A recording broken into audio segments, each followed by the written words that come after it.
Good morning, everyone. We're going to do things a little differently today. As you can see on your order of service, there is an addition. And so today, by very special request, I will be performing Remember When by Alan Jackson in celebration of Dale and Nancy Avery's 52nd year of marriage.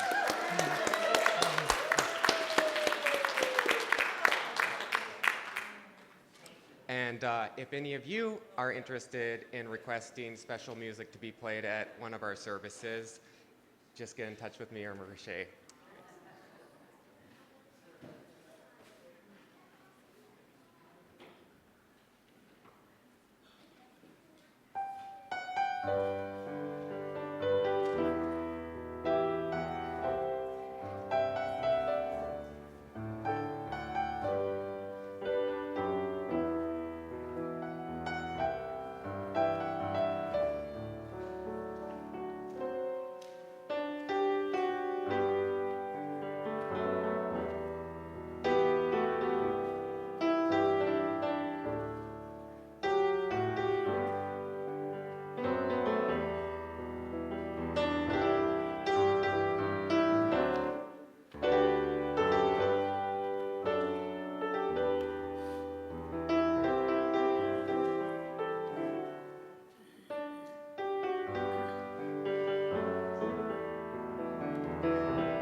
How's that for a happy anniversary?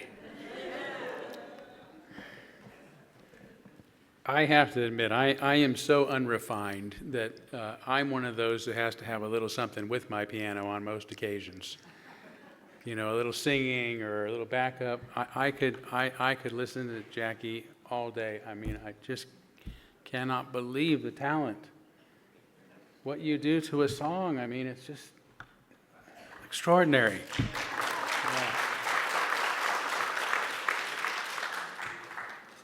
Thank you so much. Okay, a few announcements. One, today is our annual meeting at around 12:30 following the service. So for those who are voting members, at least please stay. Everybody's welcome to, but please stay to participate in that. We are also having, there's a sign-up sheet at the social justice table for those who want to march with our church at the Pride Parade next Saturday, or volunteer to work at the booth, the details of which will come out in our newsletter, our Sun, this Thursday. So you should be able to find out when and where to actually meet for that. Now I have to apologize. I have a conflict. I can't make it myself. I've been training for months now to take my first Krav Maga belt test next Saturday, which, thank you. Thank you. It will be, don't applaud, actually you shouldn't applaud yet, because I'm probably 20 years older than anybody else who's taken the test. And it's about a 3 or 4 hour test. So it's, what is it? It's a form of self-defense that requires a lot of exertion.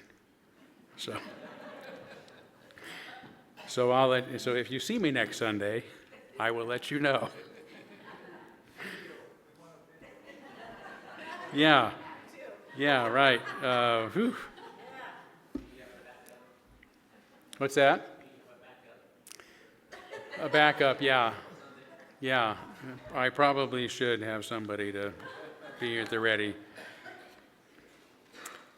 So anyway, thanks to everybody who will show up for the Pride Parade. It's I really I remember going to the Pride Parades when I first came, in particular, because we were really struggling for something, and it felt like we really got ahead eventually, and the prides were more celebratory than they were a cause, and starting to worry about that again, as a lot of people are. So I think it's important to continue to show our solidarity with our folks in the gay community.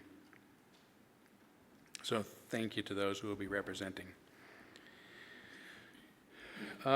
Speaking of which, I was just told by Stephanie that the kiddos today are going to actually be making Pride Parade buttons during the Children's Hour or Children's Chapel, and they're going to be bringing those in for you to have to wear to the parade if you want. So, or just to have. And, yep, thank you. Okay, now I also want to give Rashay and Jackie just a minute, because Rashay mentioned to me just a minute ago that you guys have a concert coming up. The congregation might be interested. Do you mind coming to the mic or going to the mic, whichever you prefer, and letting us know the details? Sure. The details are way in my email. Yeah. So I have to go through the whole thing, but I'll just, how about I will look at them throughout the day, and then before we all leave, I'll give those details because my phone is over there.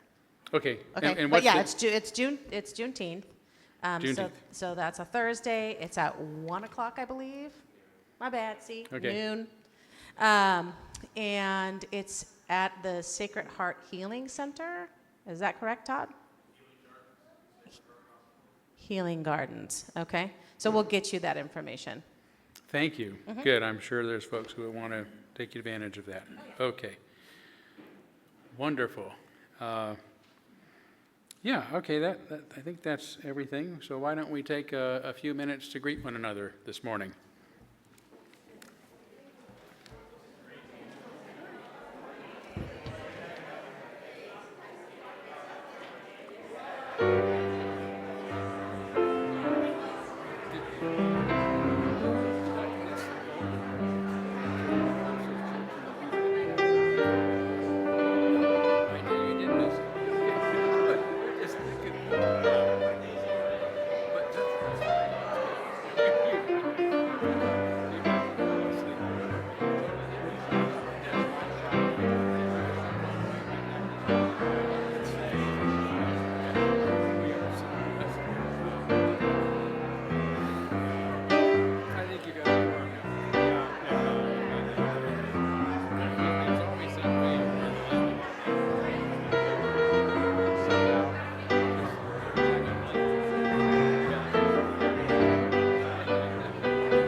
Okay. Thank you all so much. It was pointed out that I didn't give our usual greeting, but I was so taken away by the music that I felt that was greeting enough. So we're just going to move right into our chalice lighting, the symbol of our unity and our solidarity, of our openness and our inclusion, of our community and our individual uniqueness. May this small flame be our offering of warmth to those who are cold and alone, and a light to those in darkness. May it be a flame that ignites justice in our world and a beacon of hope to those in need, and may it reflect at least a spark of truth wherever truth has been lost, and cast a healthy shadow of doubt wherever it's been found.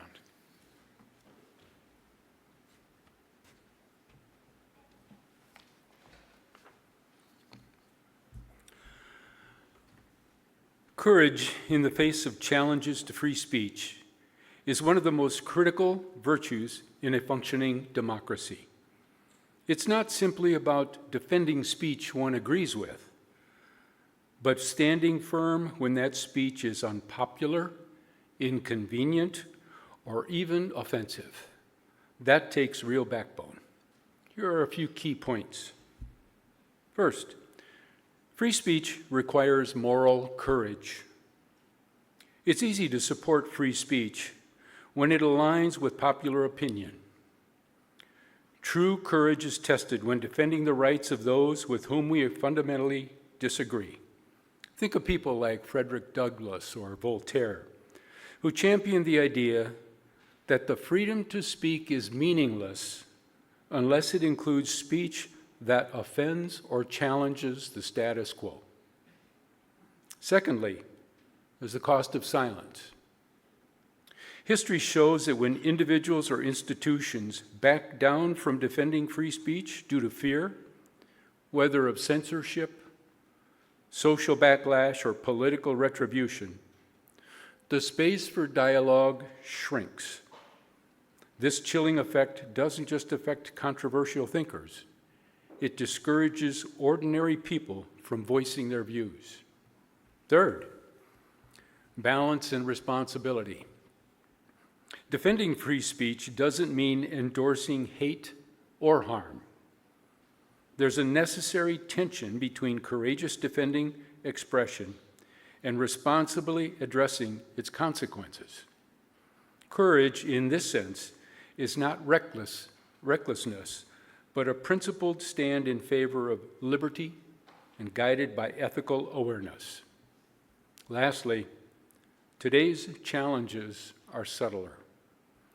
Today's threats to speech often come not from governments, but from social or economic pressure. Deplatforming, self-censorship, cancel culture. Standing up in these contexts often means risking reputation, livelihood, or relationships, but courage here remains just as essential.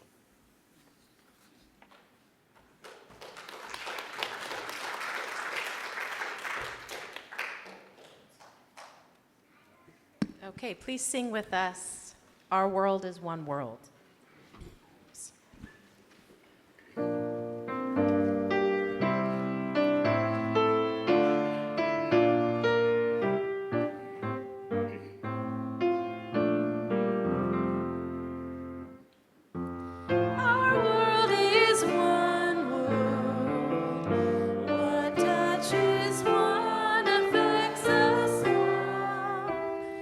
Seas that wash us round about.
We're now going to kindle our candles of care for those who are most on our hearts and minds.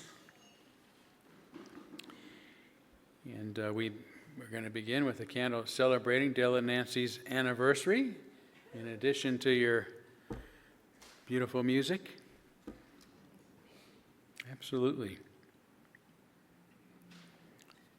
And we will also kindle a candle on behalf of the people of Ukraine and Russia and that region of the world suffering from the war there, as well as the people of Israel and the Palestinian people suffering from the horrors going on in that area, and also for the protesters in Los Angeles who are at least threatened by federal action at this time.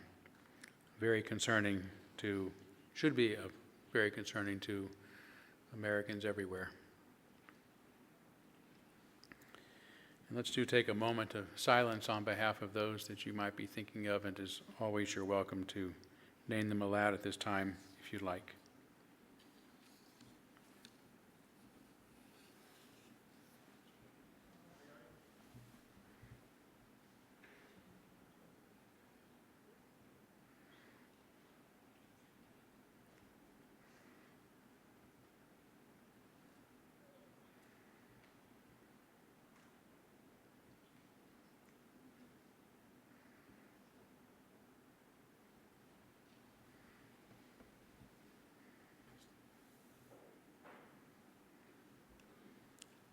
Those named aloud and those embraced in our silence, and all those who are suffering in our world at this hour, we hold in our community with compassion.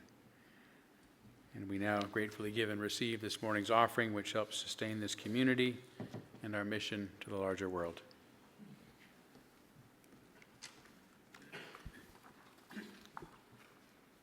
Good morning, everybody. My name is Maggie, for those of you that don't know me. I've been songwriting for a little over a year now. Started out as a way to heal, and it's kind of become so much more than that. I'm going to sing you a song that was about a time I was feeling very low, and I realized there was really only one way to go. The song is called Up.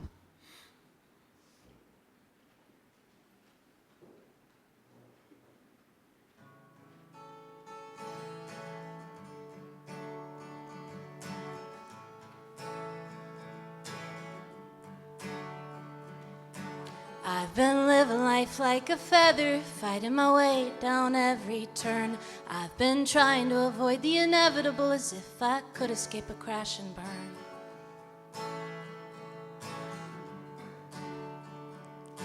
Daily struggle with the voices in my head telling me you'll never be enough.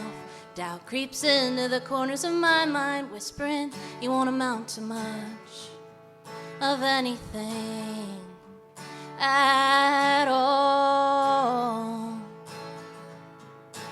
You wanna take me down, well I'm already down. You wanna watch me burn, I'm on fire. You wanna see me fall and hit the ground. Well, I hate to disappoint you, but I'm already down. And the only way out from here is up.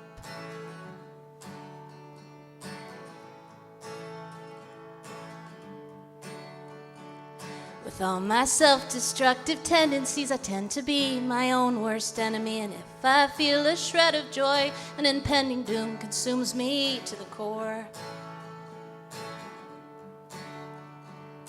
As I reach the top of a mountain, all I can see is how far I'll fall. When I look around in my life, I struggle to find I've made it to where I want it to be all along. You wanna take me down, well I'm already down. You wanna watch me burn, I'm on fire. You wanna see me fall and hit the ground. Well, I hate to disappoint you, but I'm already down. The only way out from here is up. I'm looking forward to putting that voice to rest. I'm looking forward to finding my confidence. I'm looking forward, I'm not looking back. I want to leave this toxic wasteland of my mind. I want to leave it all behind.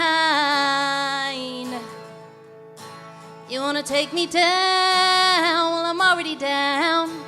You want to watch me burn? I'm on fire. You want to see me fall and hit the ground? Well, I hate to disappoint you, but I'm already down. And the only way out from here is up. You want to take me down? Well, I'm already down. You want to watch me burn? I'm on fire. You want to see me fall and hit the ground? Well, I hate to disappoint you, but I'm already down. The only way out from here is up. Oh, I hate to disappoint you, but I'm already down. The only way out from here is up.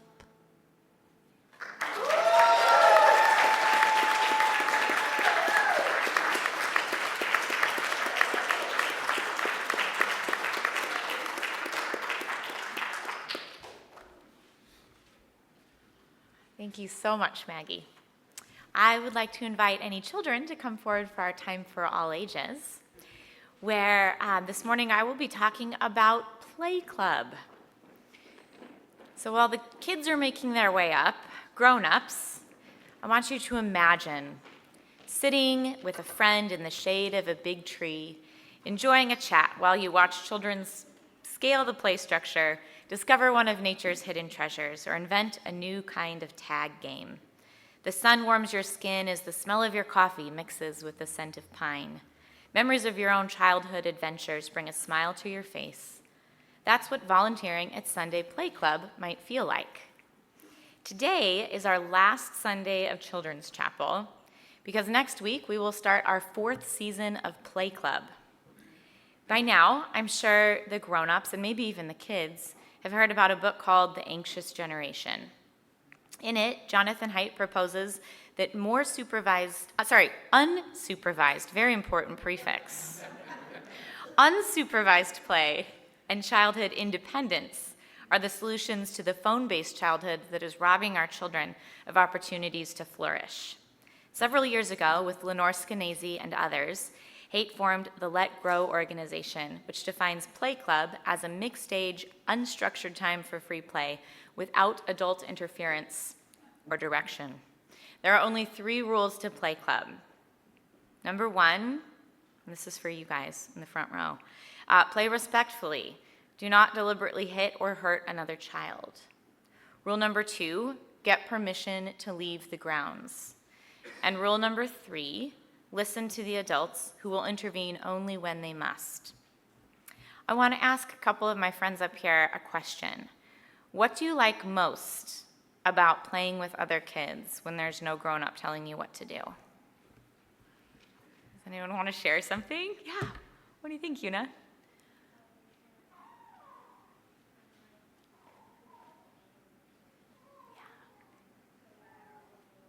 Ooh, Una said she can make up a game and play by her own rules. Awesome. Allie, did you have something? We support that as you use. Allie, what did you have to say?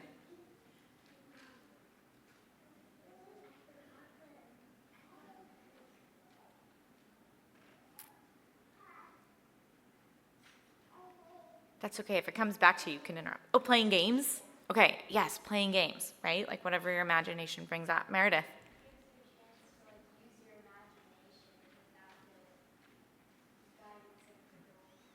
Meredith said without the guidance of an adult, she can use her imagination, for sure. Carson? Oh, she likes doing crafts and stuff. Totally. Yeah. Meg? Say it one more time. Oh, she doesn't have to listen to her mom when she's playing with her friends. remember, there is rule number 3. Sometimes we do need to listen to the adults. But yeah, that's the fun of playing without the adults telling you exactly what to do, right? You get to use your imagination. You get to make up your own games. So if you grown-ups were to volunteer as a play club supervisor this summer, your job is a simple one. Be on hand for the actual emergencies. You will be equipped with a basic first aid kit, and you're just steps away from a whole room of grown-ups who could help you, right? But otherwise, almost disappear from the children's awareness. Kids are pretty good at playing, and they'll probably negotiate any conflicts in a way that keeps the fun going. Supervising Play Club is a no-prep, low-commitment way to support the flourishing of the children in our church community. If you would like to sign up to volunteer and enjoy a relaxing morning while making a difference, you'll find a digital sign-up in the newsletter that's coming out on Thursday, and there's also a paper sign-up in the foyer on the rainbow table. And now join me in singing the children out to Children's Chapel.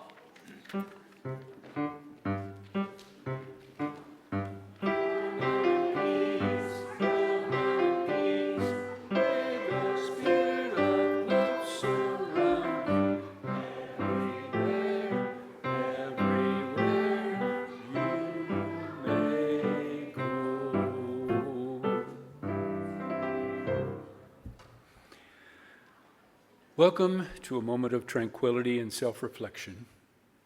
As we move into meditation, you can close your eyes if you wish, put your feet on the floor, take a nice deep breath in and let go of the chaos around you.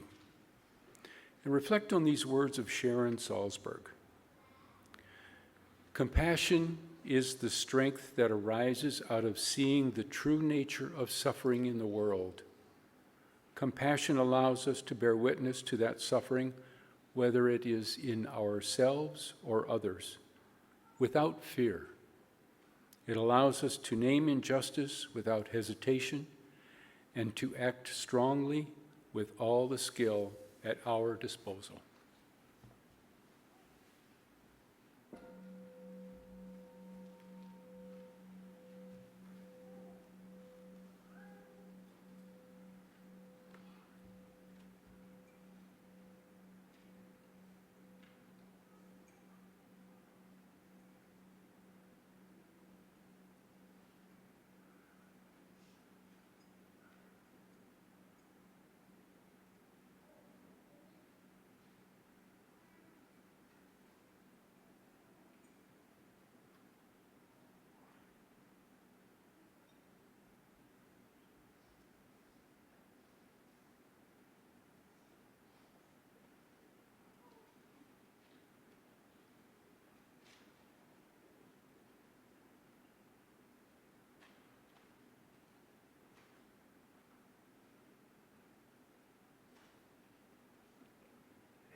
All right, this next song I wrote about getting caught up in the rat race of life and stress and anxiety and then trying to come back to what's really important, things like nature and human connection. It's called Hold On to Time.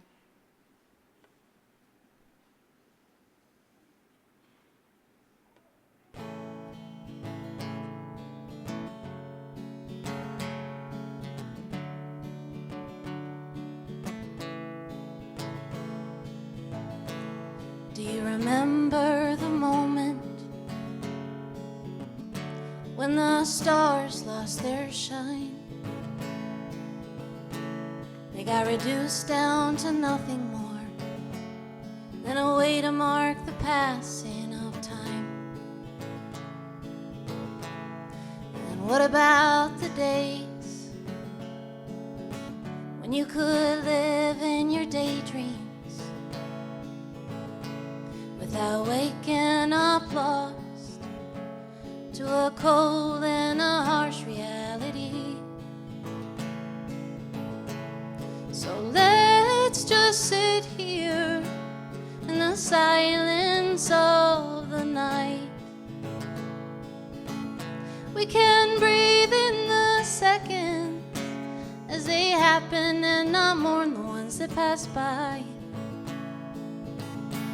And these moments of nothingness, they'll be of a different kind. But maybe if we just sit here long enough, we can hold on to time.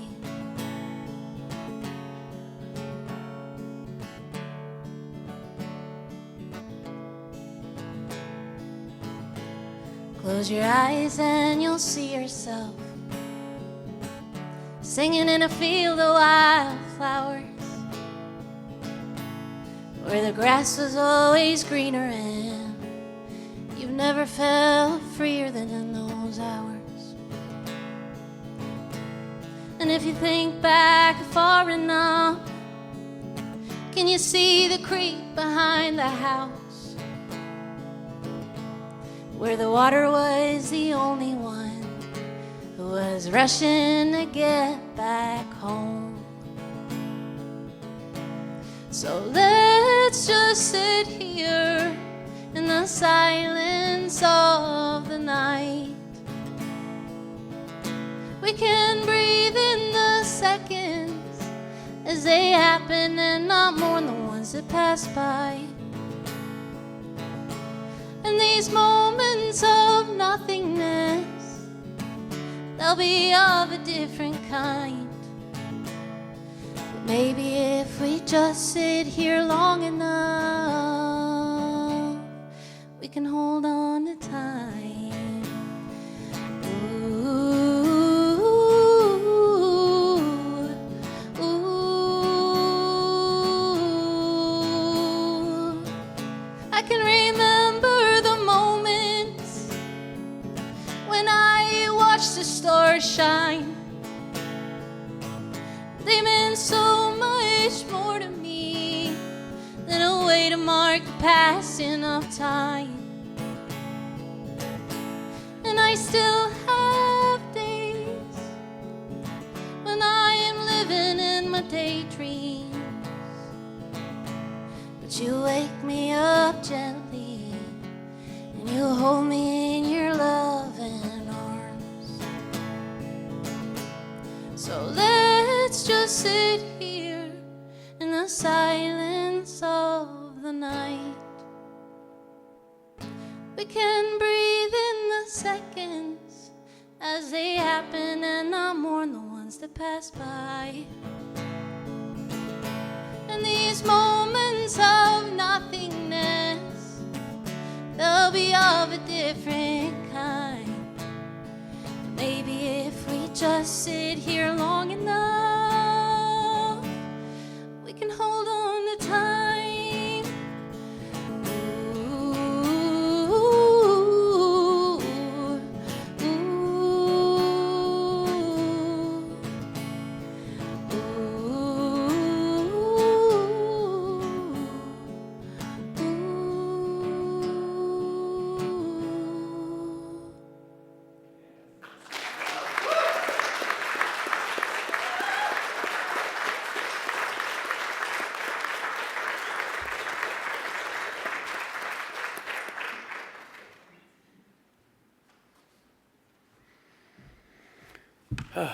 Wow. I won't say I got to sing your praises at the first service, because what I do is not singing. What you do is singing. And it was just so, I mean, your talent is, of course, singular. It's just amazing in and of itself. But as I told you earlier, you've been writing songs for just a year, and these songs are so meaningful. And I mean, for me, I felt the despair and the hope in both of them, which I think everyone who is a human being connects with songs like that. And it also just revealed something of your personality, something of your soul, and something of your depth. This is really beautiful. Thank you. Yeah.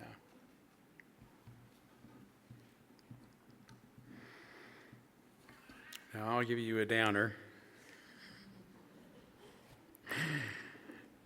But I hope that we can find hope in it. In fact, I've been reading one of Eric Fromm's books on hope. And he has an interesting contrast between passive hope and active hope. Passive hope is just hoping that somebody's going to come along and make things better. Active hope is the belief that you can make something better. And so you get to action to make that happen. So I'll begin by pointing out that although most of what's written in the Torah about the origins of the Jewish people is mythology, not history, those who over the centuries have come to identify as such have seldom, if ever, had it easy, and have often been treated as pariah in their own land and also while living in the land of others, including having endured the most horrific genocide in human history, resulting, of course, in the systematic extermination of 6 million Jews.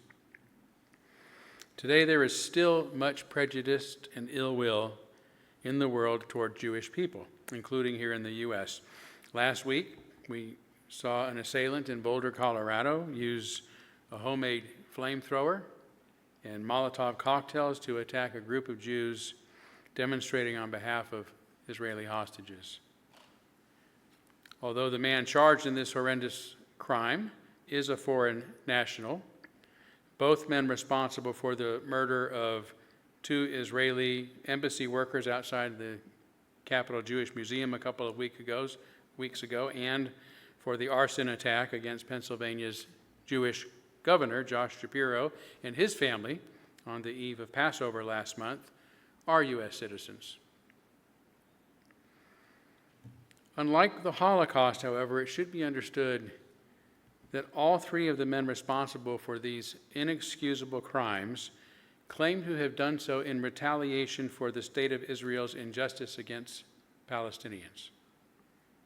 To simply label their actions as anti-Semitism, akin to the racist scapegoating that occurred in Nazi Germany and elsewhere over the centuries, is to ignore and divert our attention away from the more than 50,000 Palestinians, according to the Gaza Health Ministry, mostly women and children, who have been indiscriminately killed at the hands of the Israeli military, along with over 100,000 others who've been wounded.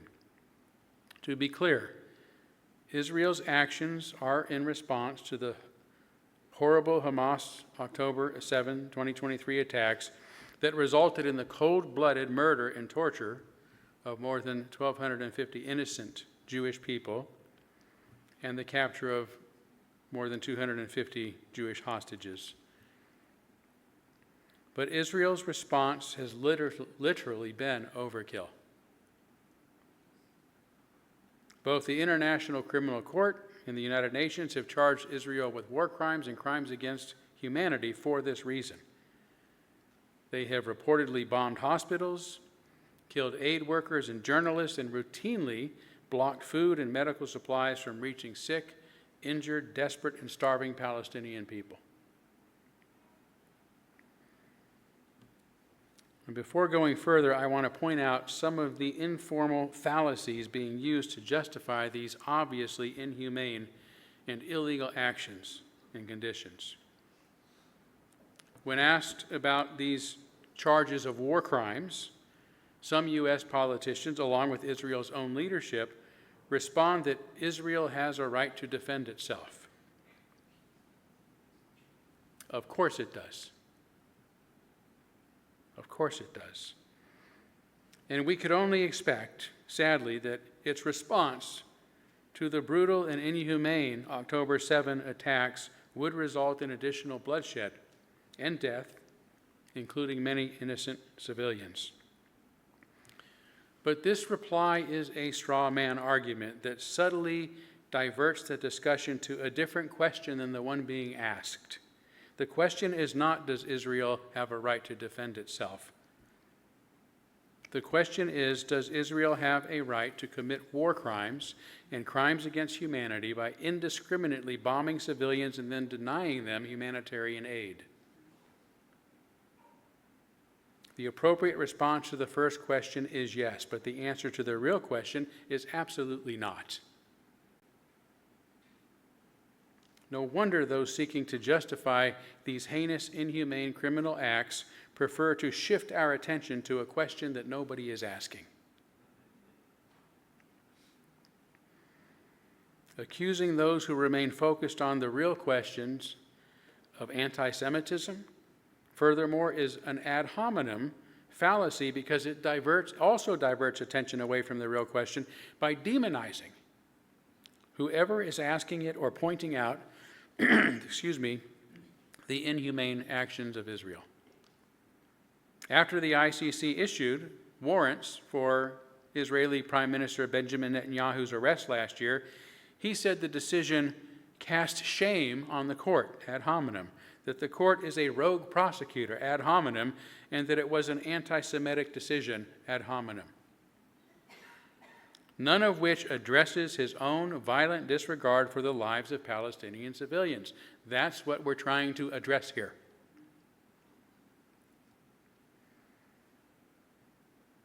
A few years ago, after I committed to addressing the injustices that Israel has been perpetrating upon the Palestinian people since 1948, leaders of our local Jewish community warned me not to do so and told me that if I continued, there would be a problem.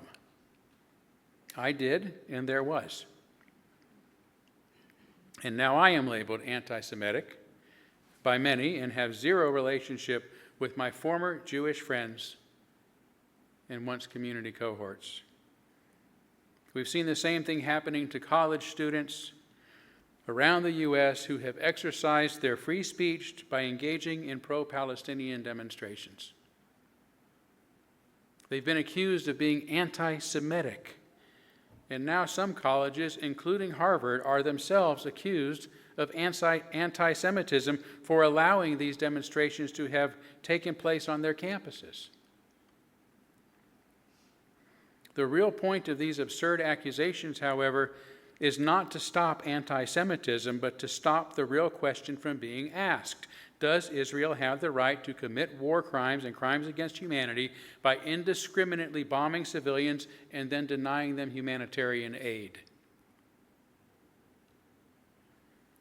Or more pointedly, does Israel have the right to engage in ethnic cleansing?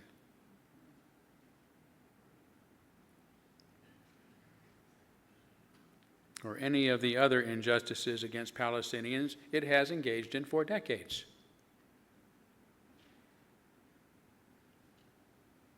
Another error at thinking in play here is the fallacy of composition, which attributes the qualities of some members of a class to the entire class. And this faulty way of thinking is the root of all prejudice, including racism. Trump committed it when first running for office by suggesting that no immigrants should be allowed to enter the U.S. from Mexico because some of them are drug dealers, rapists, and criminals. Similarly, those responsible for the October 7 attack in Israel were Palestinians, acting on behalf of Hamas, the militant Islamic resistance movement. But this does not mean that all Palestinians are members of Hamas. And it certainly does not mean that all Palestinians are responsible for that attack. Yet Israel seems to be holding all Palestinians responsible by not discriminating between the innocent civilians and the militants that it wants to eradicate.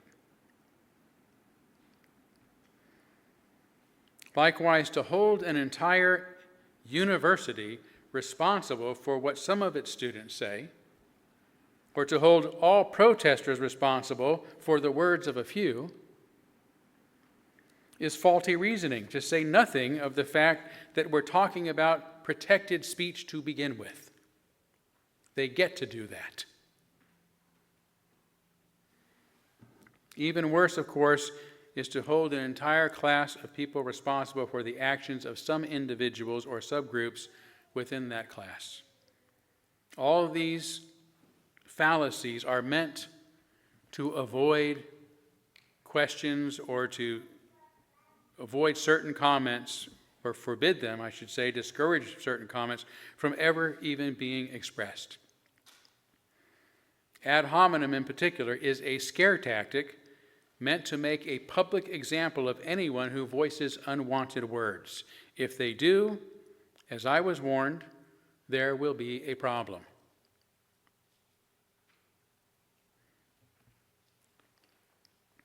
I should add that defending the Palestinian people as a whole does not justify the horrific violence some Palestinians have engaged in against Israel and Jews living elsewhere.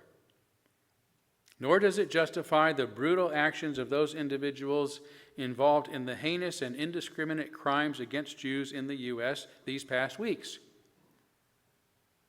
To be pro-Palestinian does not mean one must be against Israel. This is a false dichotomy.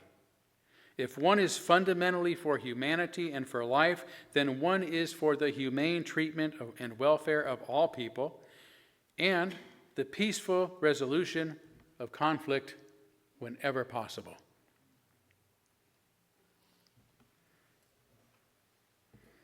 This, by and large, was the purpose of the more than 120 protests that occurred on college campuses during 2024 in response to the relentless atrocities committed against scores of innocent Palestinians standing between Israel and Hamas. Such demonstrations always include some individuals who speak more passionately and angrily, and perhaps some who will say things that are inappropriate and that some participants will disagree with.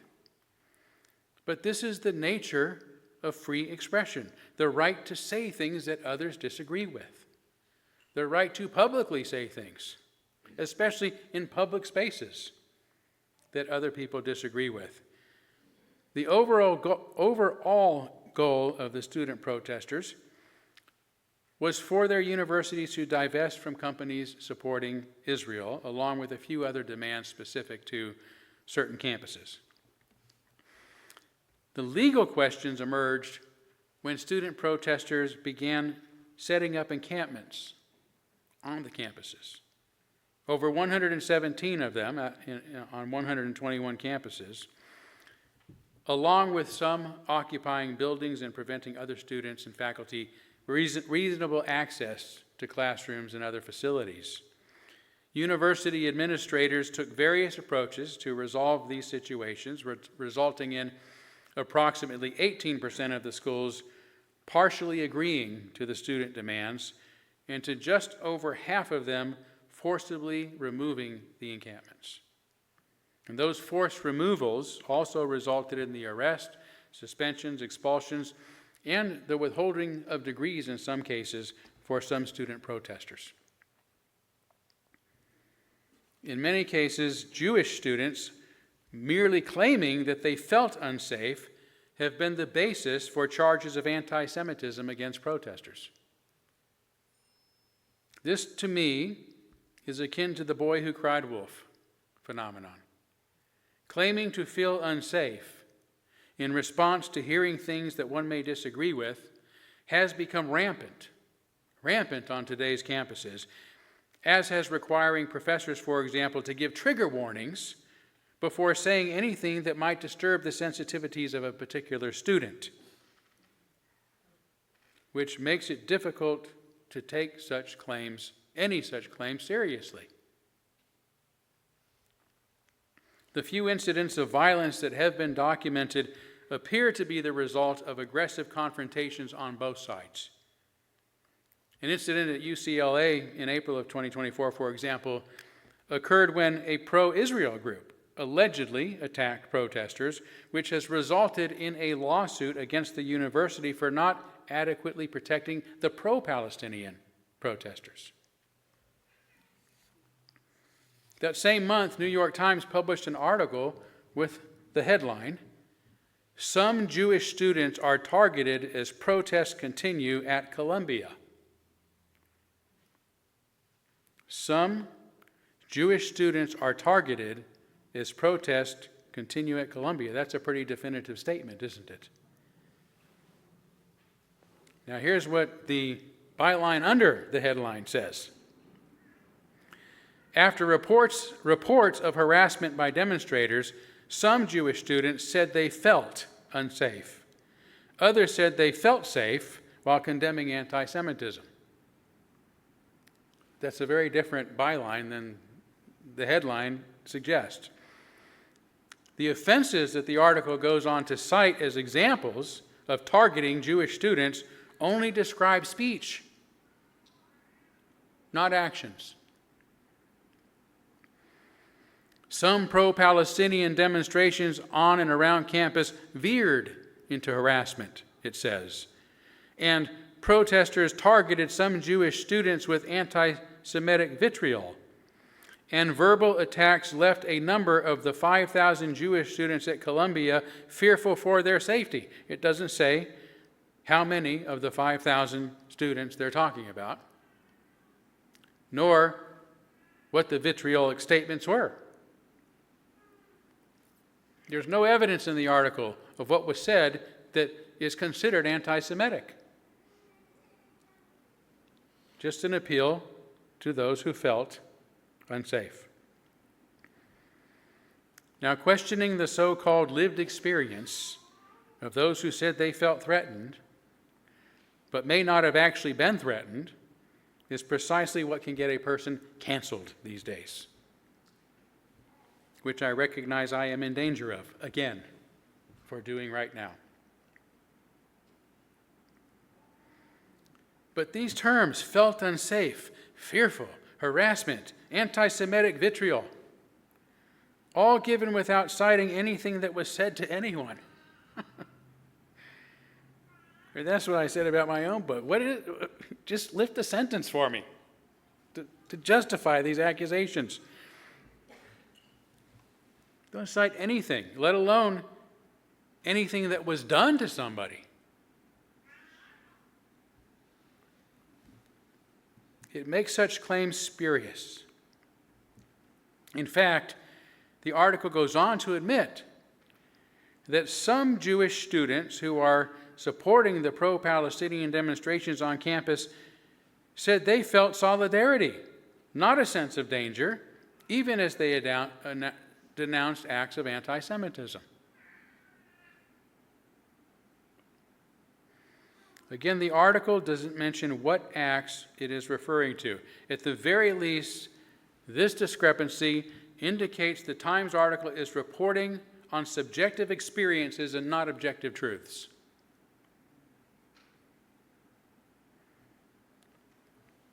As one who, again, has been accused of making anti-Semitic comments simply for standing up for the dignity and humanity of Palestinians, as have many, and for harming others by saying things that they disagree with, I am skeptical of any such claims.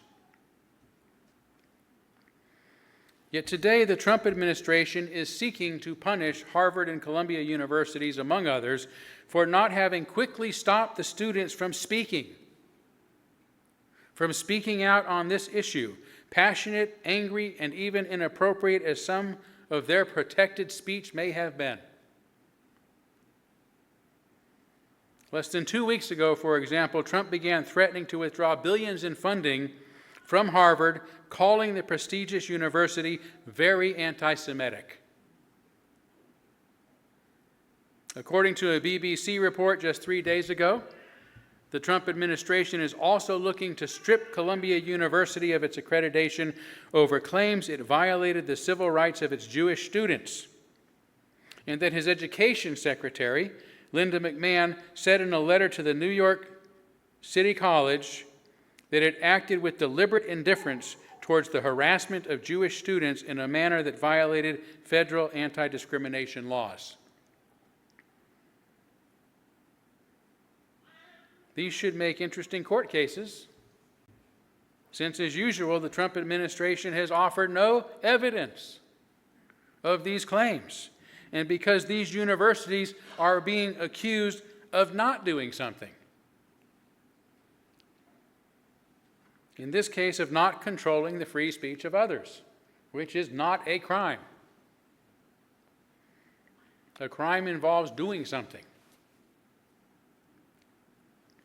And when it comes to freedom of speech, U.S. courts and laws so far have been far more liberal than any other democracies in the world.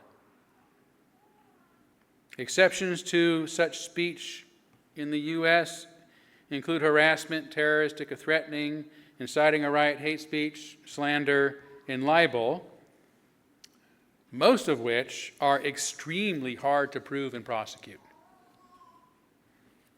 Most lawyers won't even take on these cases. If accusations of anti-Semitism should fall under the categories of harassment, terroristic threatening, or hate crime, the courts will require evidence of real harm, not just hurt feelings or feeling threatened. That's not harm. To be clear, there is nothing criminal about making negative or unwanted comments about other people. The American news media does it every day. More germane to my topic, the freedom of speech movement was born on our college campuses. And the right of their professors, faculty, and students to exercise such freedom has been repeatedly upheld by the highest court. As far back as 1957, for example, the Supreme Court ruled in favor of an academic who had been jailed for refusing to answer questions about some of his lectures. Chief Justice Earl Warren explained, "The essentiality of freedom in the community of American universities is almost self-evident. No one should underestimate the vital role in a democracy that is played by those who guide and train our youth. To impose any straitjacket upon the intellectual leaders in our colleges and universities would imperil the future of our nation." And indeed, it is now imperiling the future of our nation. In 1967, the New York State had a law that effectively prohibited state employees from being members of the Communist Party. The State University of New York successfully sued over the matter because it required employees to sign an oath stating that they were not communist, once again firmly guaranteeing the principle of academic freedom. And in 1972, the Supreme Court again ruled against Central Connecticut State College for refusing to recognize an on-campus chapter of the Students for a Democratic Society, a left-wing student activist organization, calling it unconstitutional and determining that the First Amendment applies to all public institutions. Hopefully, should the cases Trump is proposing go that far, this Supreme Court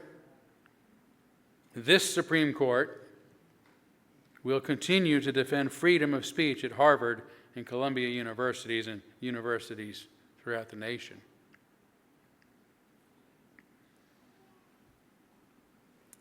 Before Israel was established in 1948, Palestine, the name of that region, was home to Arabs, to Jews, to Christians, all with ancient ties to that region. Though Jewish scriptures tell of escaped slaves led to a promised land, historians suggest the early Hebrews were likely a loose confederation of oppressed people who settled in the hill country beyond the Canaan Valley, gradually uniting their stories and forming a shared identity. Eventually, they were briefly unified under a very effective chief, King David, whose reign became the foundation for messianic hopes of restoration. Geez, if we could only get a guy like that in office again. You know, it never happened.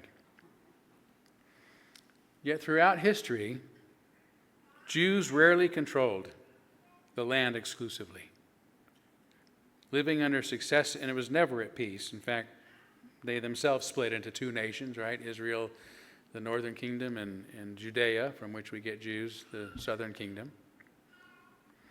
But never in peace. And they were living under one successive empire after another: Assyria, Babylonia, Persia, the Greeks, the Romans.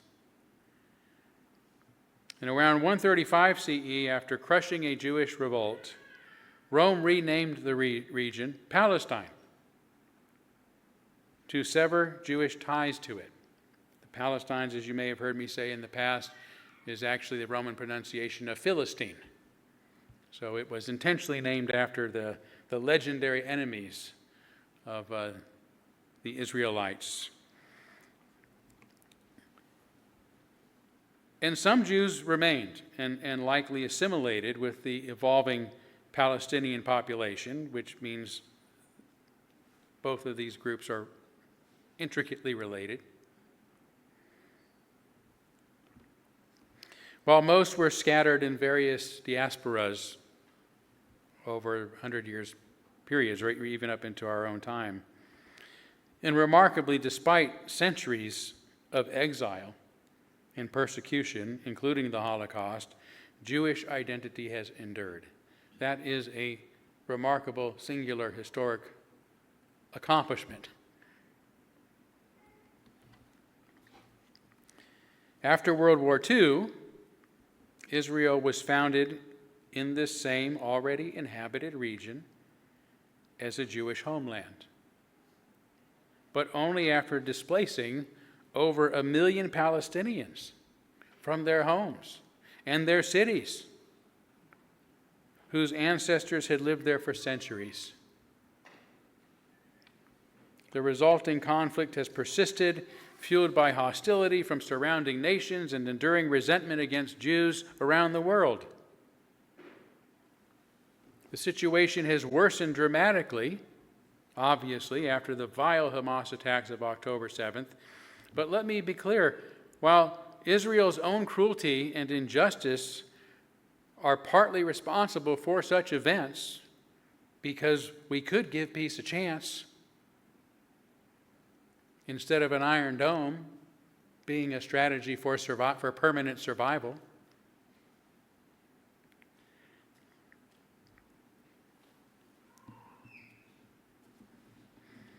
The inhumanity of the actual perpetrators of these attacks cannot be justified as they were just defending themselves, any more than this excuse can justify Israel's actions. The October 7 attackers were intentionally sadistic toward innocent Jewish civilians, mostly young people, at a concert, who became the tragic victims of their diabolical, sick, twisted cruelties on that day.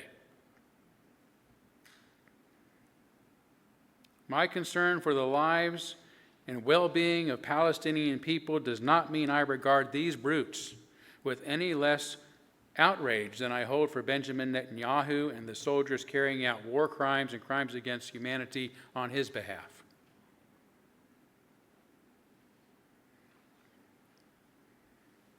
Today, freedom of speech is under assault, including in the U.S. and other so-called free countries. There is tremendous pressure and serious potential consequences to speaking out about almost anything these days, but especially about the important things, like what is and has been happening to Palestinians for more than half a century. Using our freedom of speech, our right to say what we believe is so about this and other important matters, too often takes courage these days. takes courage in a free country.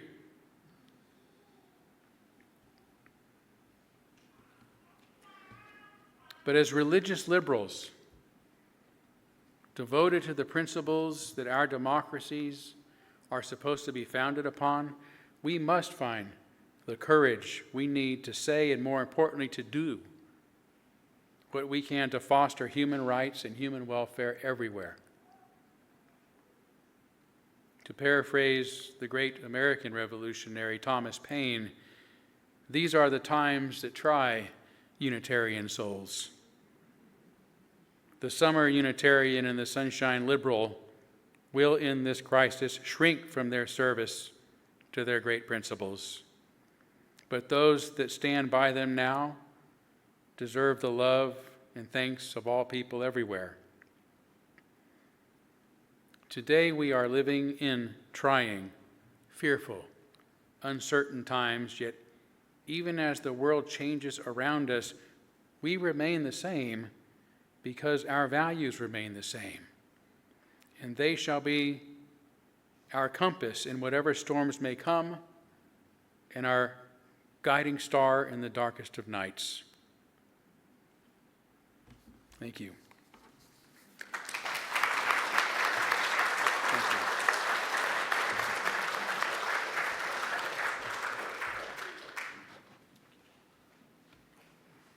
Okay, we're just going to sing "We Shall Overcome" together, so if you could please stand.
In closing, courage is a civic duty.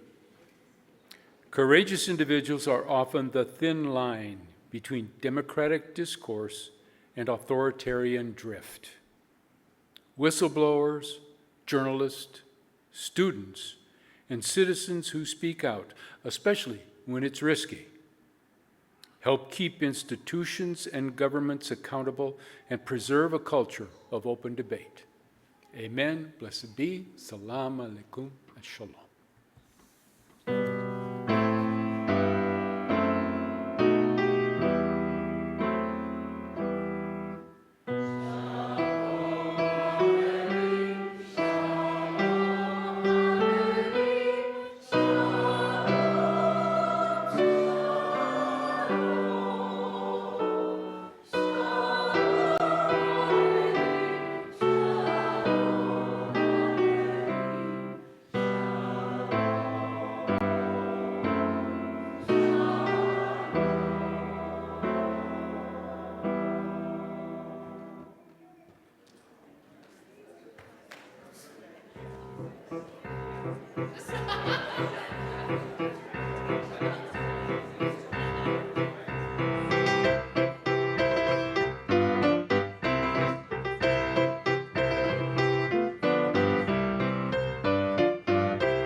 Moyan, we'll be calling the meeting to order here in another minute, so if you want to get settled, that would be good.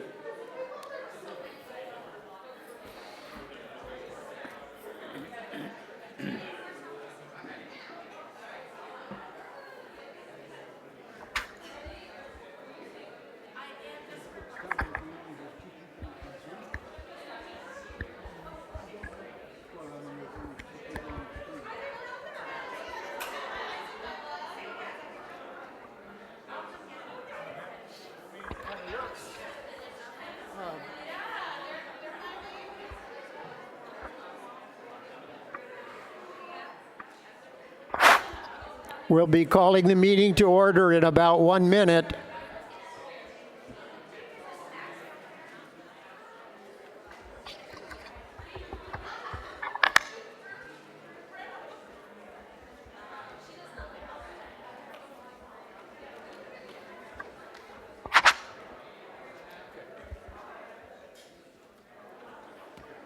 Yeah, there's only 2 on Zoom.